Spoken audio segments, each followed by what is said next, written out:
Hola, me presento, mi nombre es Tomicus. El video de hoy es una más de esas ocasiones en las cuales un evento bizarro, una idea extraña, tiene una genuina oportunidad didáctica, en donde la tontería se transforma en aprendizaje. El otro día estaba escuchando mi disco favorito Arjona, Si el norte fuera el sur, lanzado en 1996, y me di cuenta de que en sus letras y en las pequeñas narrativas que Arjona crea, existe una sincronicidad tremenda con distintas doctrinas filosóficas, especialmente con los tenientes del marxismo. Por eso, este video es un intento bizarro de presentar tales sincronicidades y tal vez introducir a una audiencia que lo más probablemente sea inexistente a los tenientes de este mismo. Pero antes de poder hablar de Marx y del marxismo, tenemos que hablar de Hegel y su dialéctica. Haremos eso ocupando un temazo de Arjona. Empecemos. Ella y él narra la historia de una cubana y un gringo, ambos provenientes de contextos completamente removidos uno del otro, que se conocen y a pesar de sus diferencias, o tal vez justamente por sus diferencias, terminan enamorándose uno del otro. Lo que cabe resaltar de esta canción es la narrativa que Arjona emplea y las formas con las cuales la construye. Arjona presenta la historia de estos dos tórtolos como una serie de exposiciones de elementos no solo contrastantes sino antagónicos. Arjona narra: Ella es medio marxista, él es republicano.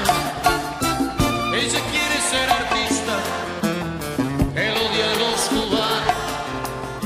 Él cree en la estatua de la libertad y ella en su vieja barca de la soledad. De esta oposición nace no solo el motor de la narrativa, o en otras palabras lo que la hace desarrollarse, sino que también crea nuevas etapas de desarrollo, las cuales son en cierto sentido cualitativamente distintas a las anteriores. Arjona narra: Mulata hasta los pies, el rubio como el sol. Ella no habla inglés y él menos español. Él fue a tomar un trago sin sospechar que iba a encontrar el amor en aquel lugar. Para que al fin los tórtolos lleguen a un estado final, en cual ambas dicotomías, la de la cubana y el yanqui, la de la marxista y el republicano, se vean sublimadas por una unión que de cierta manera sobrepasa y transgrede estas dos últimas. Ahora viven en París. Buscaron tierra neutral. Ella logró ser actriz. Él es un tipo normal. Este estilo de narración tiene una sincronicidad directa con el método dialéctico concebido en términos del filósofo alemán Georg Wilhelm Friedrich Hegel. Nacido en 1770, Hegel es considerado una de las grandes figuras de la historia de la filosofía. Considerado la cabecilla del idealismo alemán, Hegel sienta las bases de lo que será conocido como la filosofía continental, ya que ésta, desde cierta manera, sea directa o indirectamente, responde a las ideas que Hegel plantea. Sin Hegel no existiría el marxismo y sin Hegel movimientos filosóficos como el existencialismo tendrían una cara completamente distinta. Pero dejemos la historia de lado y concentrémonos en sus ideas, precisamente en su idea de la dialéctica, porque esta es central para tanto el marxismo como el arjonismo. El método dialéctico busca describir el desarrollo de las ideas y el movimiento de la historia. La dialéctica propone que en cualquier proposición o idea, la negación de esta está presente, y que en el conflicto de ambas nace una nueva proposición que de cierta manera sublime a las dos. La razón por cual toda proposición genera su propia negación es que cualquier proposición o concepto es una abstracción de la totalidad del ser, o de la existencia.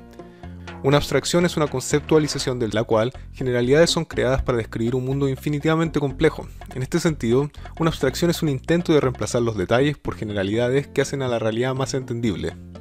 Por ejemplo, miren este cono de helado. Aunque parezca simple, es en verdad una entidad muy compleja. Tiene color, texturas, imperfecciones y de cierta manera incita a pensar en sabores, olores, memorias, etcétera, etcétera. Por esto, hablar del helado, per se, en sí mismo, es complejo. Pero podemos abstraer la realidad y conceptualizar el cono de una manera más simple, por ejemplo, concentrándonos en su composición geométrica. Como podemos ver, este cono es más simple, un triángulo y un círculo, no tiene tantos detalles y por eso es más fácil hablar de este.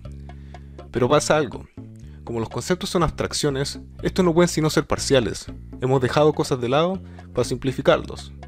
Todo lo que es parcial, todo lo que no describe un todo, termina paradójicamente apuntando a lo que no describe, lo que dejamos de lado.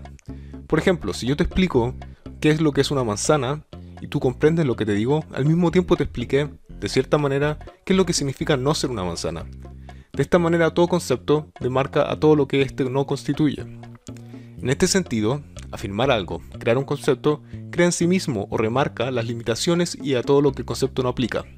Otra forma de decir esto es que toda afirmación de un abstracto crea una negación de este mismo.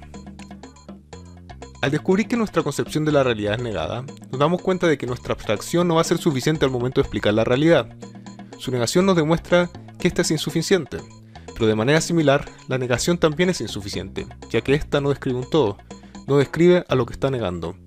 Si nuestras proposiciones y negaciones son insuficientes, nos vemos forzados a formar nuevos conceptos o proposiciones. Y en teoría, estos deberían integrar no solo nuestros conceptos anteriores, sino que también las negaciones de estos, ya que queremos mejorar nuestra concepción del ser, de la existencia. Nos vemos forzados a sublimar estos conceptos y a formar una síntesis. Por lo cual, podemos decir que, de cierta manera, avanzamos y nos volvemos más sofisticados, porque respondemos al aparente Pero no podemos ser muy optimistas. Como ya vimos, toda abstracción de la realidad que no es total va a ser insuficiente. Entonces, esta nueva idea, esta nueva proposición, la cual es la síntesis de la afirmación y la negación, tampoco va a ser suficiente. El proceso empieza de nuevo y la historia continúa.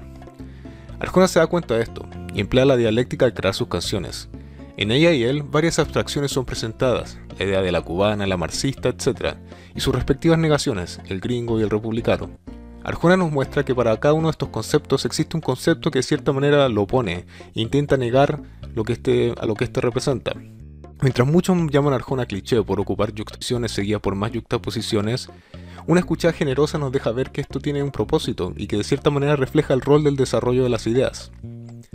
Ya que, como sabemos, la batalla de estos conceptos últimamente nos lleva a descartarlos y reemplazarlos por otros, los cuales, prima facie, a primera vista, son más sofisticados. En ella y él, el concepto que sublima el marxismo y el republicanismo es el amor. Arjona narra. Aquí que las ideologías dividen al hombre, el amor con sus hilos los une en su nombre. Aquí Arjona nos muestra que comprender a estos individuos, a esta pareja y su interacción en términos binarios relacionados con la situación geopolítica en la que viven, la dicotomía de la marxista y el republicano, la cubana y el gringo, es erróneo. Arjona Él se guardó su bandera y yo olvido los conflictos. Él encontró la manera de que el amor salga invicto. La tomó de la mano y se la llevó. El yanqui de la cubana se enamoró. Y ella mueve su cintura al ritmo de un cantar y se va divorciando de diosa. Se refugia en su piel, la quiere para él y ella se va olvidando de Fidel, que sabía Lenin y Lincoln del amor, que saben Fidel y Clinton del amor. aquí nos muestra de que los conceptos con los cuales estamos intentando conceptualizarlos simplemente son insuficientes. Cabe repetir. Que saben Lenin y Lincoln del amor, que saben Fidel y Clinton del amor. El amor de cierta manera subleva y transgrede estos y revela sus incapacidades, pero al mismo tiempo estos viven dentro de este, ya que ninguna historia de los dos pudiese existir sin ella. Arjona termina la historia narrando que la pareja termina mudándose a París, el cual denominan un terreno neutral, y aunque son felices, Caminan de la mano, calle Campos Elíseos.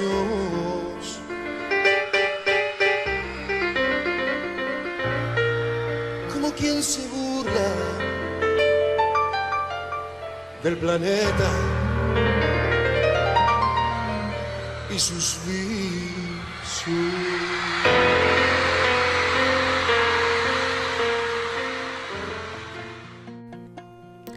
lo que indica que aunque estén en una etapa superior, los componentes de estas, las afirmaciones y negaciones, el marxismo y el republicanismo, lo que ahora llaman vicios, siguen presentes, pero esta vez no como motores principales, sino como elementos del pasado y dignos de cierto humor y burla. Esta es la dialéctica de Hegel en práctica, y Arjona su pedagogo.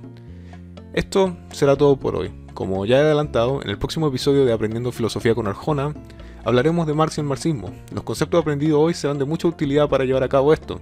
Como dijimos, no hay Marx sin Hegel, porque este toma a Hegel y lo da Veremos cómo la dialéctica reformulada a través del materialismo nos da el materialismo histórico, una teoría sociológica que explica el movimiento de la historia y que en cierta manera transgrede a la dialéctica concebida en términos de Hegel. Muchas gracias por tomarse el tiempo para escuchar.